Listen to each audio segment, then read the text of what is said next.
Son las 3 de la tarde y llegas a tu casa después de un largo día de escuela. Enciendes el televisor y empieza el intro de tu serie favorita. Te lo sabes de memoria. Cantas al ritmo de Drake y Josh, que como siempre entran en escena con alguna de sus aventuras. Es el 2008, nada te preocupa. Solamente saber qué va a pasar con las enchiladas del loco Steve.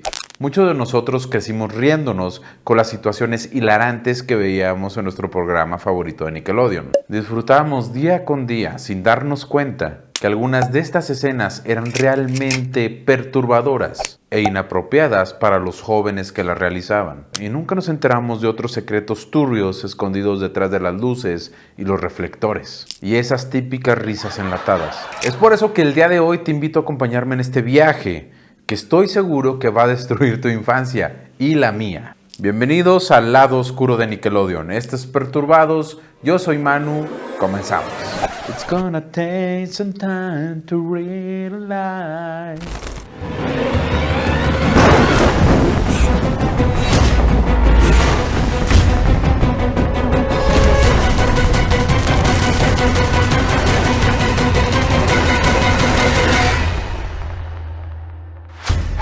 Nickelodeon, ese canal que cautivó a muchísimos niños en la década de los 2000.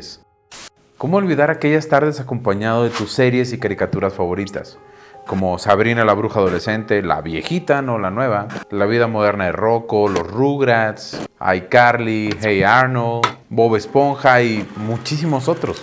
Aunque el origen de este canal es alrededor de 1977, no fue hasta finales de los 80 que empezó la verdadera época de éxito y bonanza. La incorporación de series frescas tipo sitcom y así como una gama inmensa de caricaturas que se abrieron el paso por todo el globo, consolidando así a Nickelodeon como uno de los principales referentes de entretenimiento para todos los niños y convirtiéndose en uno de los más grandes competidores junto a Cartoon Network, Jetix, Fox Kids o Disney XD. Aunque la programación de todas estas fue bastante parecida, cabe recalcar que Nickelodeon se enfocó muchísimo en hacer sitcoms, lo cual fue una muy acertada decisión. Esto distanció muchísimo a Nickelodeon de sus otros competidores. Además existía cierta química, cierta vibra en toda la parrilla de personajes, que hacía sentir como si todos fueran parte de un solo equipo. Un no sé qué que hacía que, en vez de verse como un canal, Nickelodeon se veía como un universo. Me explico. Si tú te fijas bien en todos los programas de Nickelodeon, había ciertos puntos que se entrelazaban alguna serie con otra. Desde el hecho de que en diferentes series aparecían cameos de personajes de series diferentes, como una especie de spin-off. O un recurso muy utilizado también era usar el verdadero nombre de los actores, como Kenan y Kel o Drake y Josh. Pero existe algo más que tenían en común todos estos hitos. Y es que si nos fijamos bien, en la mayoría de ellos, en los créditos, aparecía un nombre que seguramente ya has escuchado de él. Así es, nos referimos al famoso Dan Schneider. El sucio Dan, el creador. Este sujeto se caracterizó por producir no uno, sino se podría decir que todos los éxitos de sitcom de Nickelodeon, consolidándolo así como uno de los más valiosos y famosos showrunners del medio del entretenimiento y como un gran pilar para este canal, convirtiéndolo en un ser poderoso y casi intocable. Aunque ya se venía hablando un poco sobre las fechorías que el sucio Dan hacía, gracias a tweets que ex actores habían puesto, el día de hoy corroboramos a detalle las acusaciones en su contra, con el estreno del documental Quiet on Set, que se traduce como Silencio en el Set, que es un juego de palabras que hace referencia al lenguaje técnico que se utiliza al momento de las filmaciones de una serie. Pero es un título que, con lo que vamos a platicar a continuación, va a adquirir un significado enorme, espeluznante y hasta siniestro, y que más que una respuesta, vamos a tener más dudas. Pero la duda más grande que creo que vamos a tener todos después de escuchar esto es ¿por qué nadie hizo nada? Quiet on Set. Vamos a repasar los puntos más importantes de este documental. Si bien creo que a estas alturas ya muchos han escuchado de Quiet on Set, aunque no se ha llegado a estrenar en Latinoamérica, siento necesario crear un cuadro de contexto para el resto de la audiencia que no lo ha visto, ya que en la investigación que realizamos para este video, encontramos que Quiet on Set es solamente un vértice más en esta gran red de impunidad que impera en la farándula. En este documental conocemos un poco más de la carrera de los niños de Nickelodeon, así como la tremenda cantidad de abusos físicos y emocionales a los que ellos fueron sometidos. Y también nos muestra la trayectoria de productores importantes como Dan Schneider, quien comenzaría por ahí del 86 como un actor secundario de una serie llamada Head of the Class, interpretando el rol de Comic Relief, o sea, el chistosito. Él era el estereotipo de un joven con obesidad al que siempre le pasaban cosas de desgracia o tonterías. Dan siempre soñó con dedicarse a la farándula,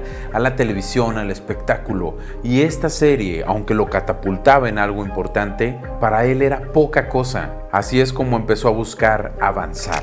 Empezó a escribir algunos de los episodios de dicha serie, teniendo en ellos un gran éxito, logrando así llamar la atención de los ejecutivos del canal, los cuales empiezan a darle un poquito más de oportunidades. Esto hizo que Nickelodeon se fijara inmediatamente en Dan Schneider, quienes a mediados de los 90 le dan la oportunidad que siempre estuvo esperando. En 1994, Dan Schneider estrena All That, un programa de comedia, sketches y variedades al estilo Saturday Night Live, pero enfocado en niños, con situaciones irreverentes, pero un humor un poco más infantil. Este programa logró ser todo un exitazo, haciendo que el sucio Dan lograse posicionarse entre los grandes y así empezar a formar más programas, brindándole más seguridad a estos pequeños actores y actrices que soñaban en algún momento ser parte de Hollywood. En All That pudimos ver a la primer joven estrella y actriz favorita del cochino Dan, una niña que fue contratada apenas con 6 años, llamada Katrina Johnson,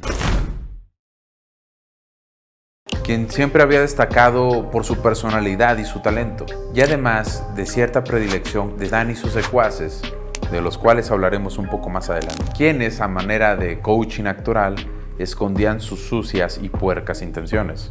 Katrina Johnson, siendo ya una mujer madura, es entrevistada en este documental y nos narra cómo fue crecer para ella alrededor de las cámaras durante 10 años, destacando cómo es que Dan Schneider y el equipo de Nickelodeon le ofreció estelarizar su propio programa, The Katrina Johnson Show. Y aquí es donde se va poniendo un poco más escalofriante todo esto. Chécate esto. En este momento Katrina se sentía más que soñada. Dan Schneider se había convertido en una especie de mentor para ella.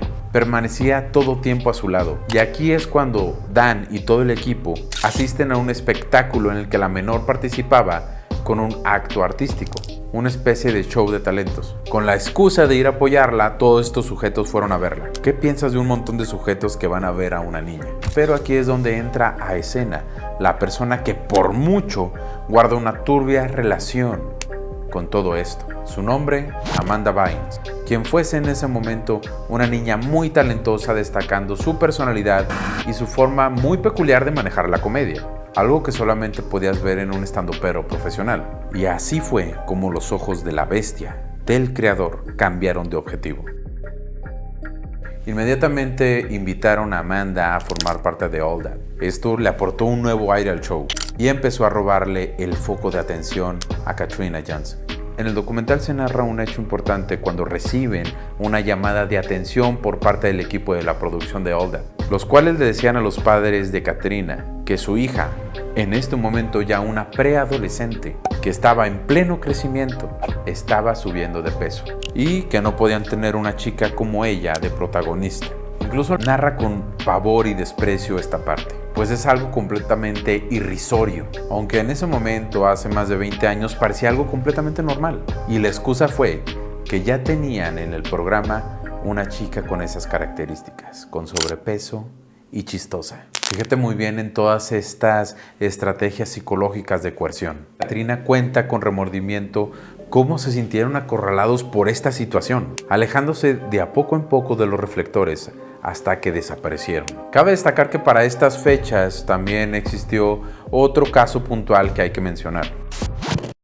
Su nombre es Leon Fearson, un niño actor afroamericano también perteneciente al elenco de All That, quien en su entrevista nos comenta que siempre había recibido papeles extraños, mencionando uno en especial en el cual tenía que interpretar un superhéroe llamado Noseboy, o el chico de la nariz, el cual iba vestido con leggings muy ajustados, cosa que a él lo hacía sentir muy inseguro de su cuerpo, y que aparte del traje contaba con unos prostéticos a cada lado de los hombros en forma de nariz, el cual él al día de hoy admite que se le hacía una burla, porque viendo detalladamente esos prostéticos que tenía al lado de los hombros, hace referencia al miembro masculino afroamericano, el cual se sabe pues es grande y llámenme mal pensado si quieren, pero es muy extraño que aparte uno de sus gags o chistes fuera estornudar y lanzar un líquido espeso a la cara de las personas, líquido el cual es muy parecido a un fluido corporal proveniente del hombre. Aquí hay que recalcar que más de uno en la producción notó esta gran referencia, haciendo algún comentario al respecto, y además en Quiet on Set, el mismo actor confiesa que también él se dio cuenta, a lo que Schneider solo replicaba que él no veía nada de malo en esto, que los demás eran unos malpensados. Este tipo de actitudes no solamente pasan en Nickelodeon, esto es algo muy turbio que pasa regularmente en las altas esferas de Hollywood, pero espera un poco más y lo descubrirás. Tiempo después comenzaría la producción de uno de los programas más recordados y valorados de Dan Schneider, que él ya acostumbrado a muchísimos éxitos, comenzaría una nueva etapa, tanto por el tipo de producción como para formar elencos venideros. El programa lo llamó El Show de Amanda.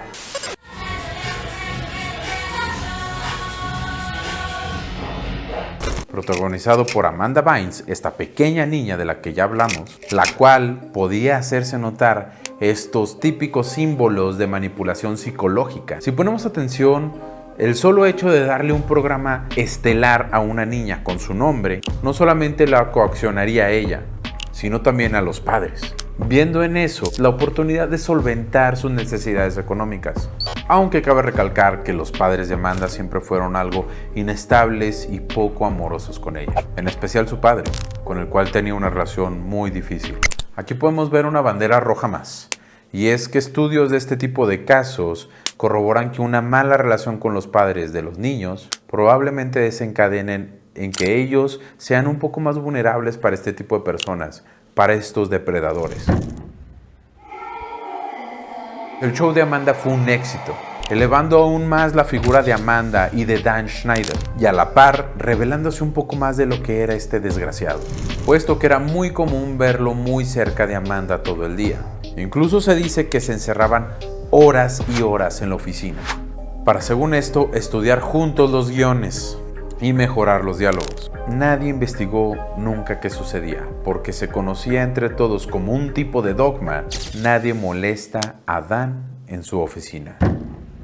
Pasaban los años y Amanda se convertía en una muy grande promesa para Hollywood, obteniendo gracias a Dan Schneider muchos papeles en películas protagónicas y series. Pero realmente existía algo muy turbio en esta relación.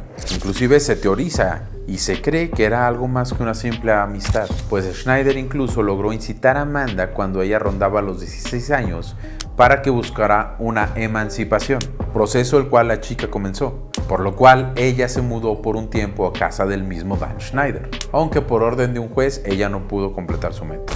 Aquí hay un inciso que queremos recalcar, y es que Amanda por ahí del 2013 realizó una serie de tweets muy bizarros que señalan a Dan Schneider como un abusador en su adolescencia. Además, incluso hubo un tweet donde ella aseguraba que a los 13 años tuvo un aborto por causa del mismo Dan. En este momento ella ya borró todas esas pruebas, y aunque ella no tuvo ningún interés en participar en la producción de este documental, es claro que la mencionan de manera muy puntual, ya que Amanda es destacada como uno de los casos más trágicos del medio de los actores infantiles. Después de que Amanda diera por terminada sospechosamente su carrera en el 2010, ella ha presentado problemas psicológicos, de adicciones y cambio totalmente radical de imagen, lo que nos siembra la sospecha de que definitivamente algo bastante fuerte pasó en su vida.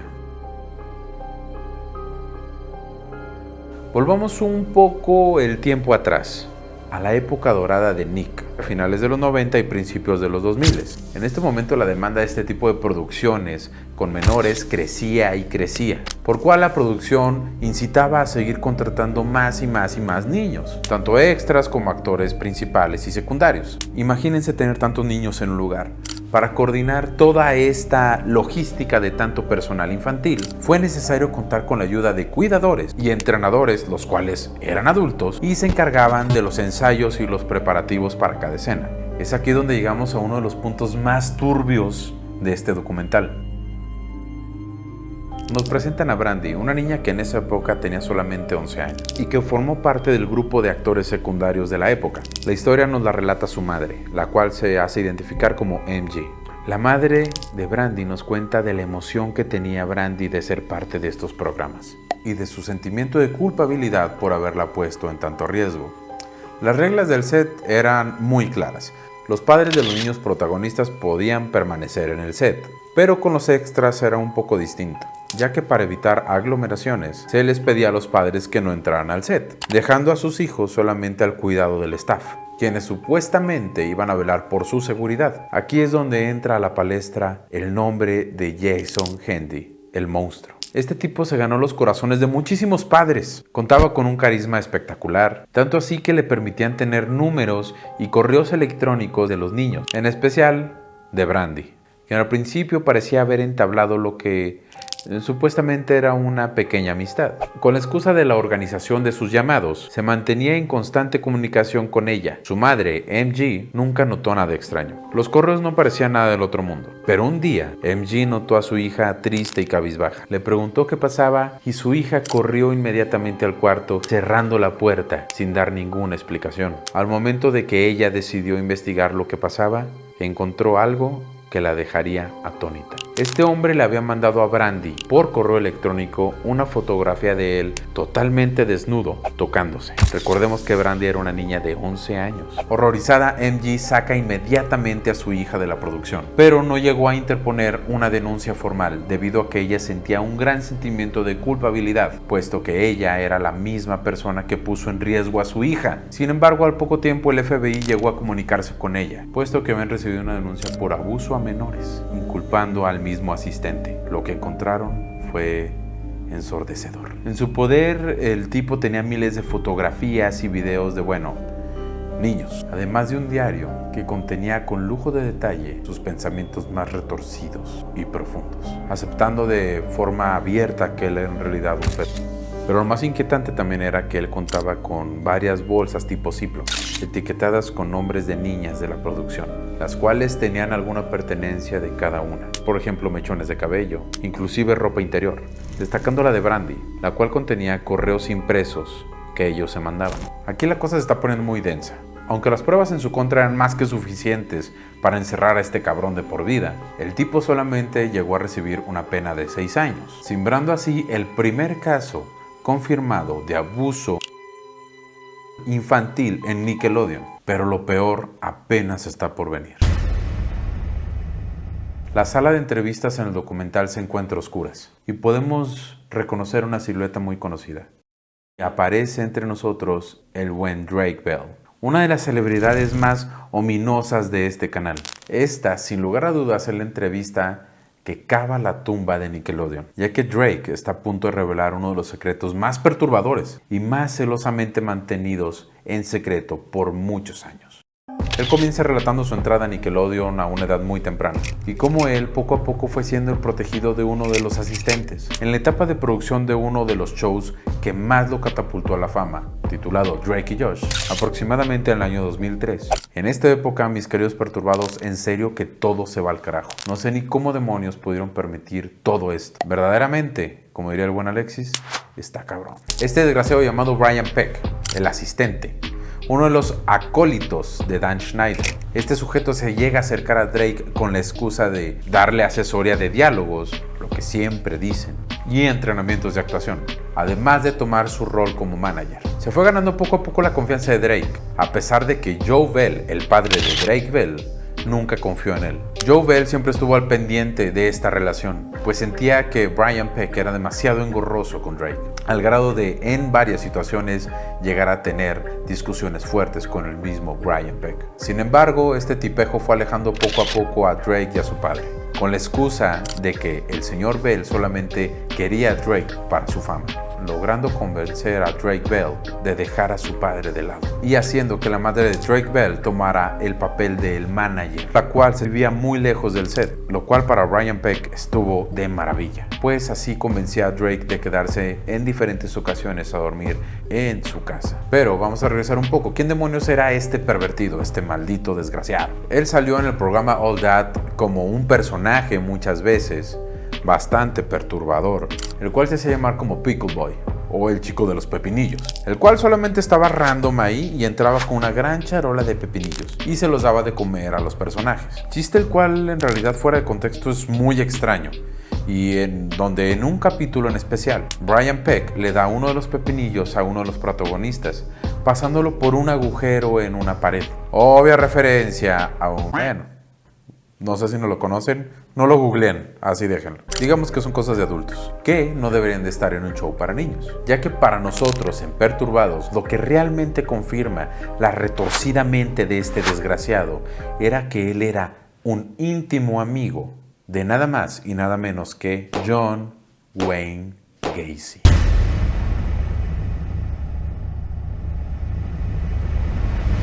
El mítico payaso Pogo, el asesino serial en el cual se basó Stephen King para hacer It, conocido por secuestrar, abusar y asesinar a varones en la década de los 70s y que fue sentenciado a pena de muerte en 1994.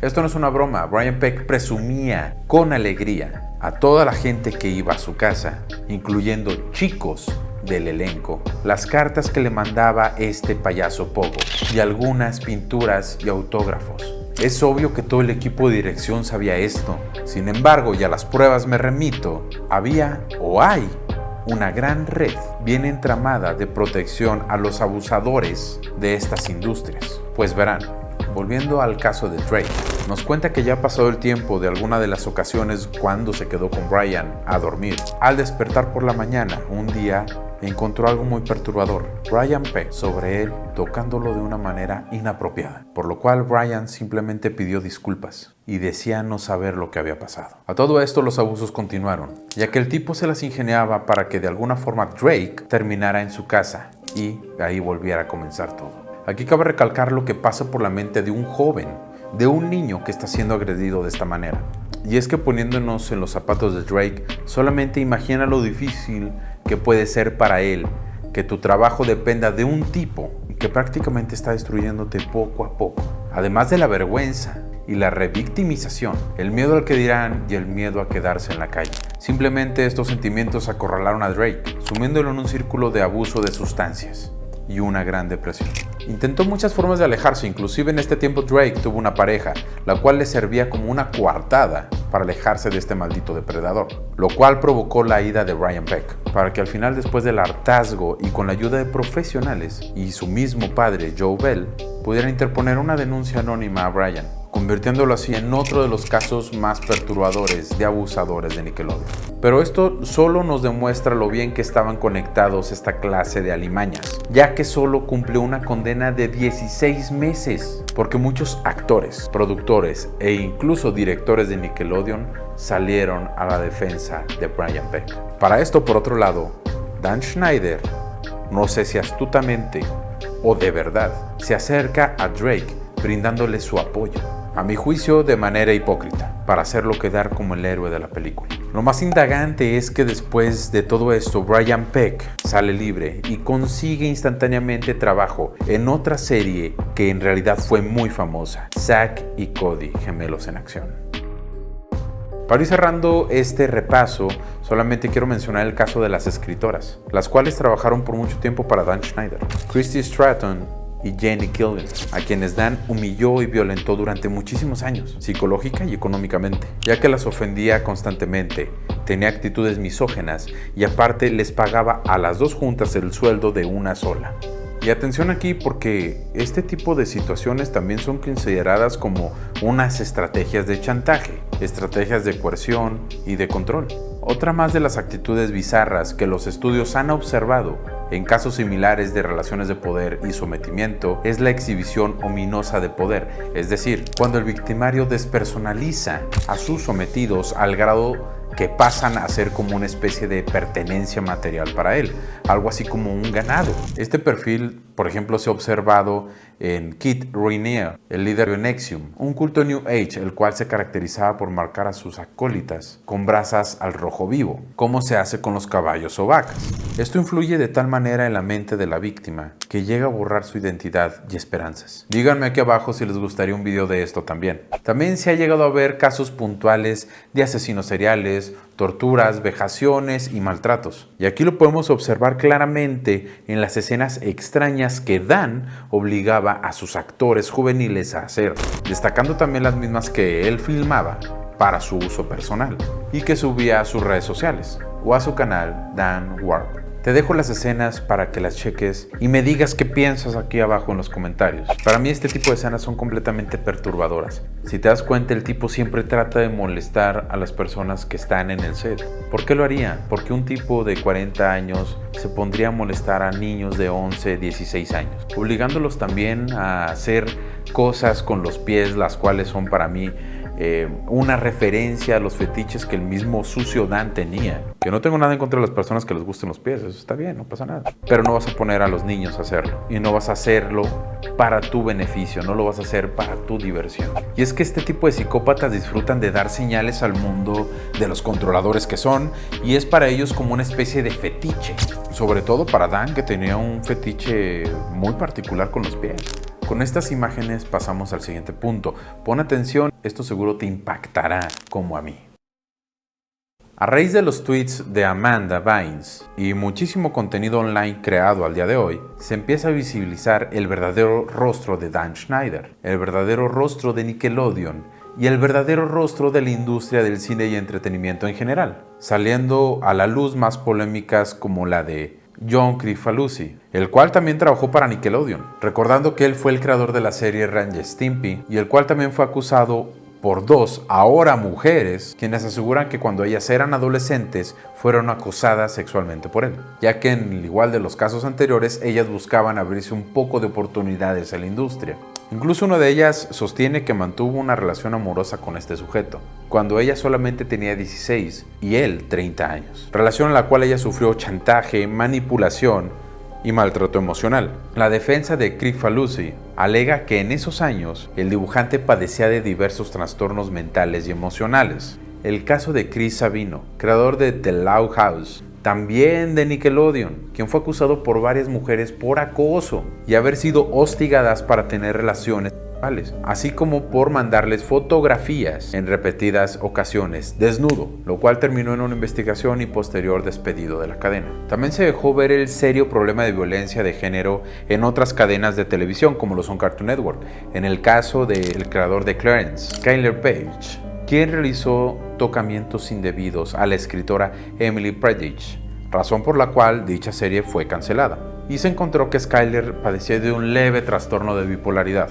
que aún así para mí no puede justificar lo que hizo. Recordemos que para el mismo lapso de tiempo estaba comenzando a destaparse la cloaca de una, al parecer interminable, red de abuso infantil en todo Hollywood. Pareciera coincidencia, pero para los mismos salieron a la luz otras polémicas como la de Bill Cosby, quien fuese apodado como el papá de los Estados Unidos, del cual también se comprobó que abusaba de menores, que estaban involucrados en sus producciones. Incluso John Lasseter, de Pixar, también imputado por acoso. Si nos ponemos a pensar, esto ha existido desde hace muchísimo tiempo y muchísimos actores lo han venido denunciando desde hace mucho, como Elijah Wood, que es Frodo en El Señor de los Anillos, y Corey Feldman, uno de los Goonies, quienes aseguran que hay toda una estructura en el medio.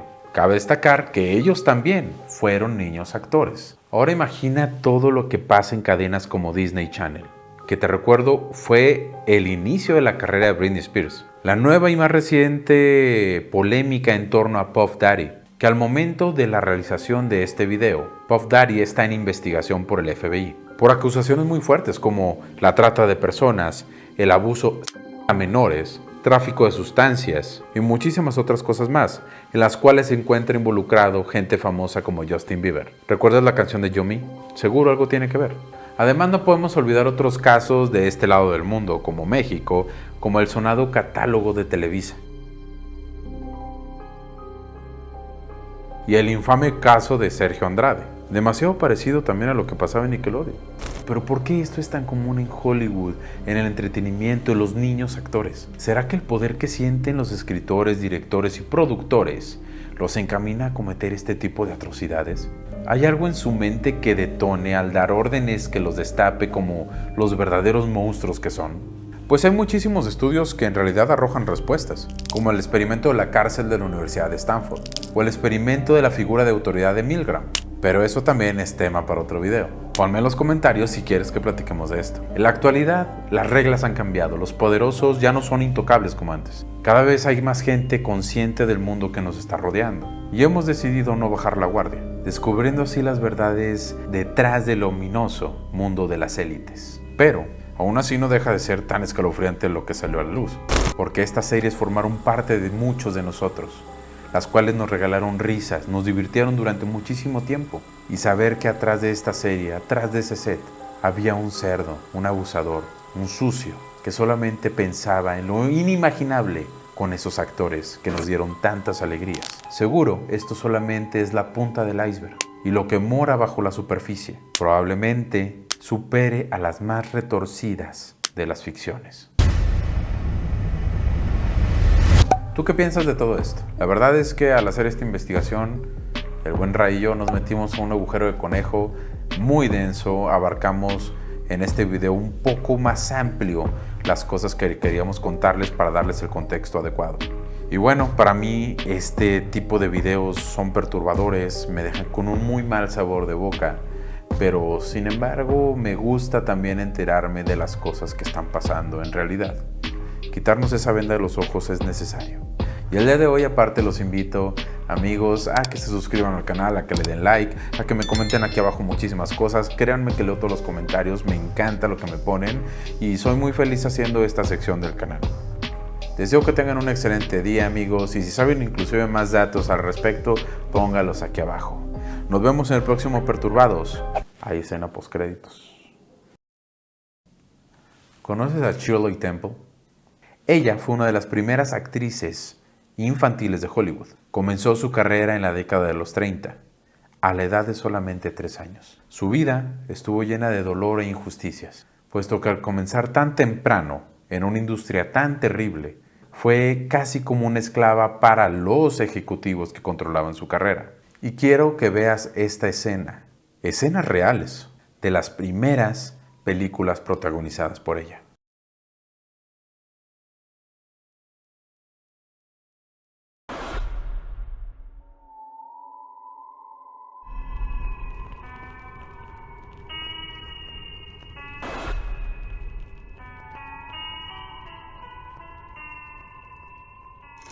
Definitivamente esta clase de fetiches aberrantes son muchísimo más comunes y más antiguos de lo que creemos. Esto es Perturbados, yo soy Manu, ustedes son mis amigos, nos vemos en la próxima.